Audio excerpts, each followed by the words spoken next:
আজকে নিয়ে চলে এলাম অনুষ্ঠান বাড়ির মতো স্বাদে গন্ধে ভরপুর খাসা একটা মাছের মাথা দিয়ে মুগ ডাল রেসিপি। চলুন দেখে নিই। একটা কড়া বসিয়ে দিয়েছি, তার মধ্যে মুগ ডাল দিয়ে দিলাম। মুগ ডালটা খুব ভালো করে সময় নিয়ে আস্তে আস্তে ভেজে নিতে হবে। মুগ ডালটা একটু লাল লাল করে ভেজে নিতে হবে। মুগ ডাল ভাজা ভালো হলে তবেই তার গন্ধটা ভীষণই ভালো হবে। দেখুন মুগ ডাল ভাজা হয়ে গেছে। আমি ধুয়ে ভালো করে একটি পাত্রের মধ্যে সিদ্ধ বসিয়ে দিলাম। দুটো কাঁচা লঙ্কা, পরিমাণ মতো লবণ দিয়ে দেব। লবণ দিয়ে মুগ ডালটা ভীষণ ভালোভাবে সিদ্ধ করে নেব। মুগ ডালটাও কীভাবে সিদ্ধ করছি দেখে নিন। মুগ ডালটা খুব ভালোভাবে সিদ্ধ হবে, কিন্তু পুরো মেল্ট হয়ে যাবে না, একটু দানা দানা ভাব থাকবে, তবেই অনুষ্ঠান বাড়ির মতো ভালো লাগবে। তারপরে কড়াইতে একটু তেল গরম করে নিয়ে দিয়ে দিলাম মাছের মাথাটা। মাছের মাথাটা আগে থেকে ধুয়ে নুন হলুদ আমি মাখিয়ে রেখেছিলাম। দিয়ে একটু ঢাকা দিয়ে দিলাম, কারণ মাছের মাথা প্রচণ্ড ফাটে। তারপরে নেড়ে চেড়ে আস্তে আস্তে ঢাকনা খুলে অল্প অল্প করে দেখুন ভেজে নিয়েছি।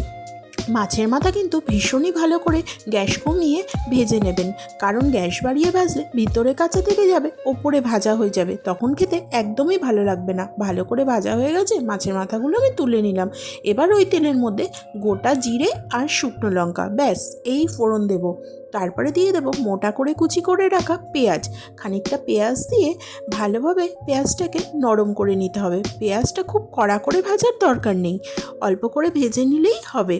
পেঁয়াজ একটু নরম হয়ে এলে দেখুন পেঁয়াজটা ভেজে নরম হয়ে গেছে।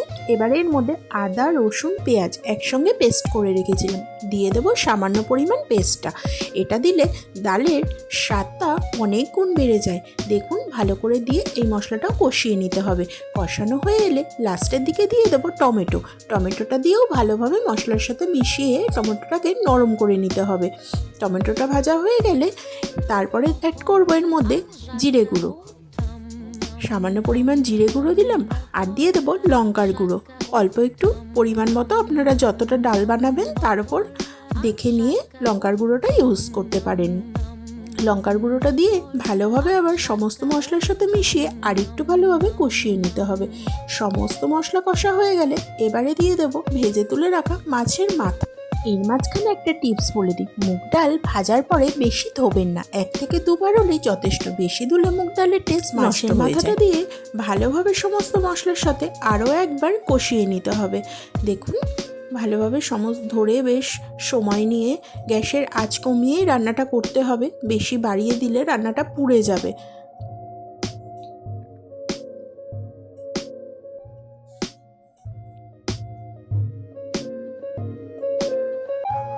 মাছের মাথাটা কষানো হয়ে গেছে, এবারে দিয়ে দেবো পরিমাণ মতো হলুদ গুঁড়ো। হলুদ গুঁড়োটা দিয়ে আরও একবার সমস্ত মশলার সাথে ভালোভাবে মিশিয়ে নিতে হবে। মিশিয়ে নেওয়া হয়ে গেছে, এবারে সিদ্ধ করে রাখা মুগ ডালটি ঢেলে দিলাম। মুগ ডালটা দিয়ে ভালোভাবে আরও একবার মিশিয়ে নিতে হবে। সমস্ত জিনিস ডালের সাথে একেবারে ভালোভাবে মিশিয়ে খুব ভালোভাবে ফুটিয়ে নিতে হবে। মুগ ডাল ফোড়নটা দেওয়ার পরে খুব ভালোভাবে ফোটালে, যে কোনো ডালই মুগ ডাল বলে না, ভালোভাবে ফোটানো হলে সেই ডালের স্বাদ অনেক গুণ বেড়ে যায়। ডাল ফোটানোর ওপর ডিপেন্ড করে অনেকটা ডালের স্বাদ কীরম হবে। আর অনুষ্ঠান বাড়ির ডাল একটু মাখো মাখোই হয়, তাই জন্য বেশি জল ইউজ না করাই ভালো।